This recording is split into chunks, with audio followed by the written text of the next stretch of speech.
the election, which sounds like not much time to me.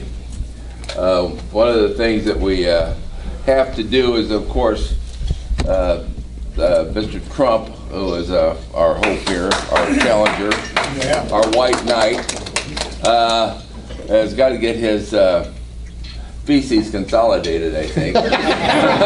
So, because we're going to be in trouble otherwise. And so, if you look at all of this, one of the things you have to do, you always have to be ready for the worst case scenario. And I've been really good at having the worst case scenario, so I'm really used to that. But anyway, so we saw a change of direction today, a change of direction yesterday, so we'll see how this goes. But I will tell you, in my candid opinion, you need ground organization, and he hasn't got it. And if you don't have ground organization in the closing days of the race, stuff goes to heck in a handbasket. And so that may very well happen. So we have to be prepared, hope for the best, but be prepared for the worst. And so that's exactly what we're going to do. So we'll see what happens. You know, we're always hoping for a new email scandal. Yeah. Come on, baby, where's that WikiLeaks dude? But, you know, so we have to, you know, but we always talk about hoping for this and hoping for that, but I want to tell you what, I've always said this, hope is a very poor strategy. Hard work will get you a lot further. So we're going to have to do that, and so it's going to be an exciting national election. In Springfield, not much is going on, although there is one thing going on next Tuesday at 11 o'clock in the Belandic building. Julie Morrison, the new carrier for all of the anti-gun bills, compliments of Bloomberg Incorporated, will have a subject matter hearing. And a subject matter hearing, to be perfectly honest with you, is just a horse and pony show. And a lot of things get talked about, sometimes even the subject. But most of them, you know, in the end it doesn't matter, but you still have to be ready for it. So we'll have an alert, we either have an alert out or it's coming out, or to fill out witness slips on Senate Bill 2130. What 2130 does is seeks to undo parts of the Concealed Carry Act. When we passed the concealed carry bill, there were several things we wanted, and two of them were the fact that we didn't want a May issue bill. A May issue bill is what you have in New Jersey and New York and Delaware and Maryland and all those wonderful spots that you don't want to go to unless you're forced to. And so we got that. The other thing we didn't want to do is we didn't want to leave out the city of Chicago and Cook County, and we got that. We also got preemption after the 9th of July or 10th of July 2013, so local municipalities could not pass assault weapons bans and pick it apart. 2130 seeks to undo that, to return that power to local municipalities. And if you do that, you have a hodgepodge. You know, you're carrying your AR-15 and you cross the line and you go from being legal to being illegal, back to being legal again, and then semi-legal someplace else. So there'll be a call for witness slips, and I hope everybody will go. There's instructions in there, and I hope you'll fill out a witness slip and oppose SB 2130. So there'll be an alert. It'll be on the website tomorrow or tonight or whatever's going on right now. It's out today. But I'm sorry? It's out today. It's out today? Okay. Yeah, I knew that. Anyway, so we have to be aware of all that. You always have to be aware that, or you always have to let them know that we're aware and we are watching. But we have to do more than watch. We have to get off our posterior extremities and work and get other people involved and get other people organized. You know, right now there's 2,042,000 and some odd firearm owners in the state of Illinois. Very few of them are organized. Very few of them belong to any organization. You know, they're riding free, and you guys are carrying the load. Okay, so we have to get more and more people involved. One of the things that membership does is, first of all, it sets up a communication between you and the member. All right, and I admit that sometimes it's top down, but if you call my office, you'll find it can be bottom up too. I would try to return every phone call, as long as they give me a number I can return it to. Well, that goes on. But so, you know, we do that. We answer those questions as best we can. Sometimes the answer isn't what people want to hear, but we answer them all, and if we can get to them. I will tell you though, that I return a call 3 times and the guy doesn't answer, or the lady doesn't answer, I stop returning the call. I have to tell you that. I get too many of them. So we have to do that. It is very important that we involve people who are not members, because they don't really understand the problem. There's an NRA ad about a young lady who was attacked and raped when she was in college, and she says that the NRA guaranteed her, protected her Second Amendment rights before she even needed them, or knew that she needed them. And that is very, very true. So you're going to see some really hard ads coming out, and so we're going to try to rouse the public, and we're going to need to do that. The national election, the president's important, but also so are the elections from there on down. You know, the top of the ticket in Illinois will be the Duckworth-Kirk race, and I will probably vote for Senator Kirk, but because I know them both, and then I guess I'll vote for Kirk. Okay, how's that for a ringing endorsement? Also, we have the local elections, though, and Will County is actually a pivotal area. What we're seeing and what we saw in the redistricting was, we saw Speaker Madigan and President Cullerton project bridgeheads into the counties that were normally Republican around the city in Cook County. And so what they're trying to do is they're trying to tip that balance, okay?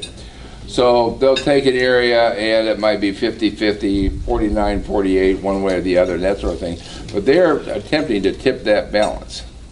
And we have countered by trying to convince some of the Democrats that we are right, and some others are wrong. And we have actually done that. What has actually protected your rights in Illinois are some very pro-gun Democrats, because the Speaker Madigan has a supermajority when he gets up in the morning. He takes 71 votes to have a supermajority, and he has 72. Okay, so he can override the governor anytime he wants to, if everybody did what he wanted them to. But we have been working on talking to these people, and we have convinced them, and with your help, by the way, and I appreciate that, that the Second Amendment is worth protecting. And so we have people who have either have voted against anti-gun bills. They may not have always voted for pro-gun bills, but the first thing you got to do is stop the anti-gun bills. Or we've had a couple people that have gone for a walk when the vote comes up. Okay? So they don't want to vote against an anti-gun bill, so they're just not there. Well, an absent vote is a no vote. It just goes down as NV, not voting. So we've been working very hard on that. And it's a strategy that we developed 15 years ago. And we've been picking away at it ever since, and we've been making progress. We're not going to be Tennessee. We're not going to be the state of Missouri. We're not going to be Wyoming. We are what we are, and we have to work for it. And there isn't any question about it. Takes a lot of money, takes a lot of time, takes a lot of thinking, takes a lot of strategy. There is no facet of the firearms movement that is not important in Illinois. And when I talk about that, I talk about education and training. I talk about participating in things like the Glock League, the Springfield League, the High Power League, or the F-Class League when people get too hot and come home. Oh, yeah. I didn't shoot today because it was too hot. But anyway, but you know, I have some of my former students here, I know, and so all that is important, and your efforts in helping with those things matter. They all matter. Every facet matters. If you look at this like a concrete block wall, and this block is education, and this block is lobbying, and this block is sport shooting, and this block is hunting, and so forth and so on, all those blocks go together to make that wall. They either keep the bad people out or keep the good people in. I'm not sure how you look at it, but all those blocks are important. So there's no facet that isn't important. Things like we had NRA Day, and we had a good NRA Day this year. And we have things coming up like Sighting In Day will come up on the, 22nd of October or something. And all those things bring new people in, and they help build and cement that wall. The zombie shoot brings people in, helps cement that wall. All those kinds of things. Everything you do in the pro-gun movement helps build that wall, helps make us stronger. Youth camps make us stronger. Everything that we do in a positive light makes us stronger, okay? But if you don't do those, then you wither. And so we constantly do this. The Illinois State Rifle Association, if you look at the range calendar and you count all the leagues and all that jazz and other events I go to, this year we'll schedule more than 400 events in a year. So we are at it. No question about it. But all those things are important. There is not one thing that we do that's not important. A couple of things that we do I wish worked better, but but you know, for example, we put on a youth camp down at the shotgun championships in Sparta. We had over 500 kids in a youth camp. You know, I have to send oxygen bottles to my volunteers down there, okay, because to pump them up. So those things are important. The Howell Sports Camp is important. All those camps are important. So so it all goes together, and it's kind of like baking a cake.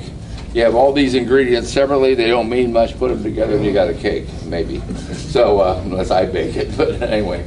So all this is very important, and you guys and ladies are a very important, integral part of that. You know, so you think, well, you know, what's it matter if I go to NRA Day, or what's it matter if I go down to iGold, or what's it matter if I go to the zombie shooter, what's it matter if I participate in a Glock League? It all matters.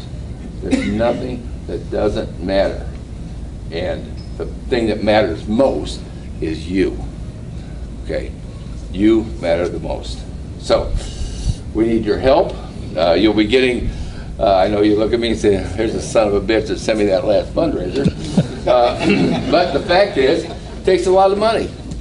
I equate the political system and right now the environment that we're in is just like shoveling coal into a steam locomotive, except it's money. And so we're going to come out with a beautiful coin here in a few weeks. And some of you are members. You will or have gotten a life member upgrade. All that stuff goes in there to help make the organization work, to help cement the organization, to make our positions as strong as we can possibly make it. Is it as strong as I want it? No. If it was as strong as I want it, there would be nobody that wasn't an ISRA member. So got a little work to do, right?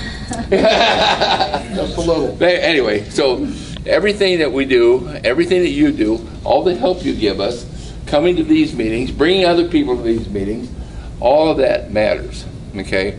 And so I wanted to tell you how much I thank you for that. That's one of the reasons I came here. Another reason I wanted to do is mention that 2130 We have a few things coming up at the range that you're close to. We have a lady shotgun class coming up. We have for those pistol class over in Chillicothe. We do things in other parts of the state. We do. Terry taught a class in Effingham and one in Sparta, and we do a lot of stuff in around Peoria County. We do a lot of stuff over there. So we want to do more stuff in other places, and we get requests for that. But you have to have the volunteers, you have to have the wherewithal, you have to, you have to find places, you have to finance it, you have to make it work right, you have to do all that kind of stuff all the time. But so we're at it, and you make it possible, and you are the reason that we are here, and I want to thank you for that. And I'll take questions. Yes, sir. Probably one of the biggest problems with the concealed carry law is Tom Dart. The review board is over a year behind in getting through applications that law enforcement has objected to, and they don't seem to be making any headway.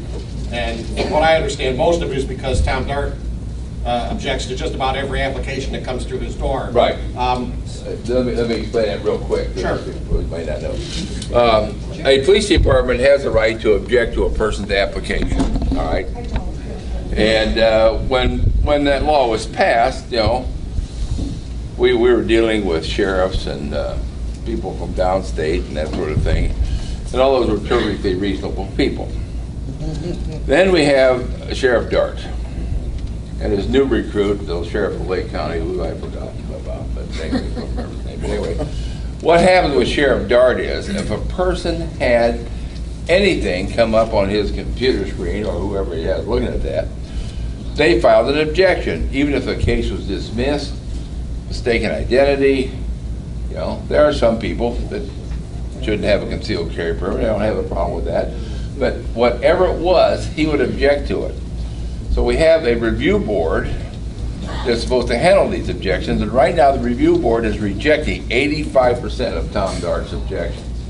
But it's drowning the review board. There's 2,200 or something like that, 2,250 or some number, 2,200 something, objections out there. So the review board meets by computer electronically, and the first was set just to meet once a month. Now they're meeting twice a month, and I think now they're going to go to special meetings to try to get rid of this backlog. But the problem is that we have a person, Tom Dart, who abuses the system. Now the sheriff isn't supposed to abuse the system, but this one does. So anyway, so he's abusing the system up there, and almost, I would say, probably 90% of the objections that the board handles, or 85% or whatever it is, a very high number, come from Tom Dart making objections to people who shouldn't be objected to. If anything comes up, if you have Terry Kreimeyer's name pop up, if Terry or Kreimeier pops up, he would probably object to Terry. Yeah, so it's understandable. He's also not doing things. He's also objecting to people who his department had no contact with. So we'll say we're a suburb of some kind that have our own police force. I don't know. Pick one. I don't know. Oak Park or maybe something like that. Anyway, Oak Park had contact with a person, but Dart sees that they had contact with a person, so he's objecting to them, and Oak Park may not know anything about it. So there's a real problem, and we have been discussing on what to do with Mr. Dart. And I can't tell you about what we'd like to do with Mr. Dart. But wants to run for mayor. But anyway, so we have a guy that's trying to abuse the system, all right? And so when you have a guy like Dart, and you have a person like Senator Morrison, I want to tell you something about the other side. They're extraordinarily well financed. They have more money than we do by 50, 100. Okay, so that's why we're always after fundraising. That's why we're always after activism. What we have is we have feet. Okay, but those feet have to be used. And so we have to do whatever we can do and all those various activities I described in a very rough detail to make all this work. Okay? So we are, anyway, that was the Tom Dart question, and so we have been discussing that, by the way. It needs to get fixed. Yes, sir. What's the status of Wilson? I haven't heard anything from Swanson Martin. Wilson? They were going to go before to get a set of trial dates. Wilson is going to go away. Is it because of Highland Park? No, because, well, yeah, because of Highland Park, because we're not sure that we want to test this with the way the Supreme Court's going to look pretty quick. So Wilson versus Cook County was an assault weapons case, or is an assault weapons case, that we've been working on for years and years and years. And it's probably going to run its course, I'm afraid. Other question, I saw another, yes, sir. Well, I was just going to throw a suggestion out there, because like if the newsletter, the Illinois Shooter, Yeah. to try to get people interested in the ISRA, I passed that along to other gun owners that aren't members. Right. And said, hey, you might want to take a look through this. And I said, if you join, you get this newsletter forward. Yeah, we got to be more aggressive, I So, think. well, you know, trying to be If aggressive. you If I join, get it- we guarantee we won't burn your house down. That's positive. Steal your tires. No, but Don't that's have Tom that. Dart show up at You your have to door. do that, you know, and so we try to get people to join. And we get some that come in out of the Illinois Shooter, and we have people that we don't know where they come from. I will tell you, one of the reasons that we're having our membership has been sliding down, but it is amazing the number of envelopes that we get back. We send out renewals, and it says something like move to New Mexico or Indiana. You got lots of people that move across the border. So it's a constant fight to keep membership up, but membership is what gives you your strength, so you have to really work on that. So I appreciate everyone's efforts. Yes, ma'am. Mr. Pearson, how about if you send each of us 5 blank membership applications and challenge us to get 5 new members? I will be doing that in October. I have membership applications Yeah, over right there. over Take there. 5 with you next. That's right. Well, if each of us goes out and gets 5 more, like you said, anybody that's a gun owner ought to be a member. Right. Let's go get their signature and get their check. Exactly. But you have to, the best way is to you take a recommendation from somebody you know. Okay, that's people join, they buy mattresses, cars, go to doctors if they can find a doctor, and stuff, and on personal recommendation. That becomes very important to do that. It's a personal contact. You say, well, gee, I don't know anybody. Well, you might know your barber, you might know your hairstylist, you might know the guy that works on your car. You kind of look around and he's got some kind of a Second Amendment sticker on there. They're a good candidate. I've actually put them under people's windshield wipers. I saw some kind of a Second Amendment sticker, so I just stick one of the things on there. Some come back and some they're off the windshield wiper, I suppose. But so you have to do that. Other questions? Yes. I just wondered, how is the fundraising going for the property that the range is trying to purchase? We are at $43,000, I think $534 tonight or something like that. I don't know. I got busy, and so we're trying to do that. But those, and this is for all of us, property has come available for around the range. We have 80 acres to the north of the range, which is the direction we shoot. 8.5 or so acres to the south of the range, which we need to keep a buffer zone around the range. And so we're trying to buy that. We have the range appraised. We've offered the people the appraised value of the range. We haven't heard anything back yet. So I'm sure that they won't take the appraised value because they want more. But anyway, so we're trying to do that and to develop the range and protect it. And range protection is important. That's why some people move clear out in the country. Way out in the country. Yeah. But so we are here, and we're grandfathered in. That range has been there since 1926, by the way. May not look quite like it looks now. It originally had 10 firing points, but we've expanded to 215. But anyway, so it's a good place to shoot. Aurora's a good place to shoot. So, but we need these places. One of the things that has helped us is the development of indoor ranges, because more and more people are you know, we've watched the number of FOID cards go up, the number of concealed carry permits will probably hit maybe 200,000 by October, I think, maybe. And so we've seen that, but it hasn't translated into activism, and it needs to do that. So they have to become active. They can't just say, well, I got concealed carry and I'm fat, dumb, and happy. It ain't gonna last if you do that. So, anyway, that's the answer on that. Yes, sir. Nope, nobody here had it.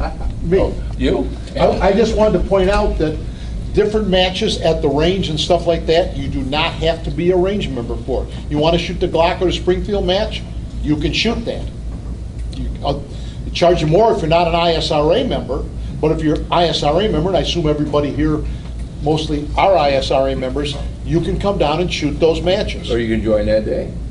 Yes. I heard there was a rumor that we were going to start IDPA at the range. We're working on it. We've done that, we've taken our, you know, when I look at my office, I think of ways that we could do things better. I'm always thinking about that. When I look at other offices, I know there are ways they can do things better. We've been trying to affiliate with the IDPA for 6 months. Okay, so the people in the field say, you can go ahead and do it. People in the office said, no, you can't. So I've been trying to do that. We're trying to get an affiliation to become an IDPA club. And we have some IDPA range officers that take the class, but they never, the instructor never turned in the certifications. So this is like shinning up, you know, an oily flagpole. It's really hard work. But we'll get there, and I want to do that. I would like to have an IDPA league. I think league shooting is great. You learn stuff from people. You learn things that you should know, that you're interested in. You also may learn things you don't want to do. But but the point is, there's interaction, because shooting is a social activity. That's really what shooting is, you know. And if you promote it in that way, then you get more and more people who are interested. You know, so. Anyway, so I'm working on it. About twice a month I take a run at it.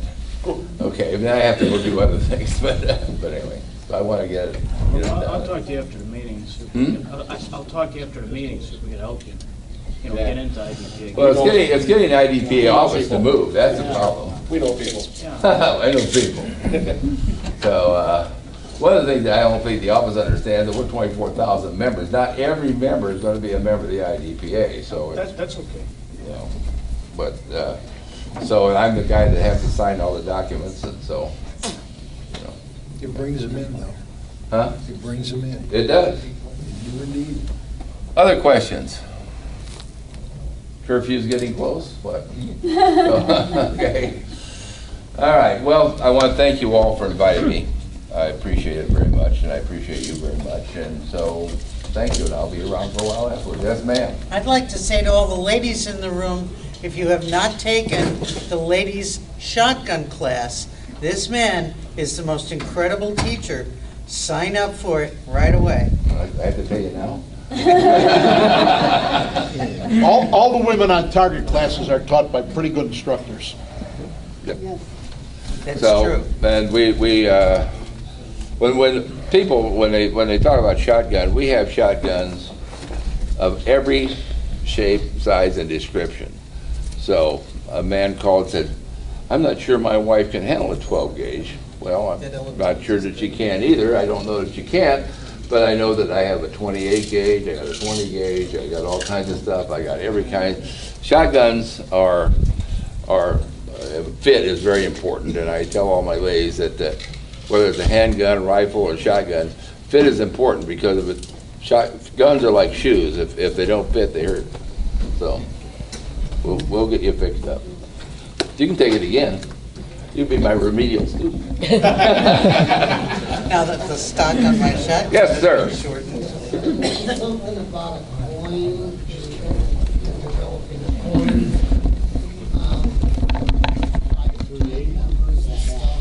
Coins?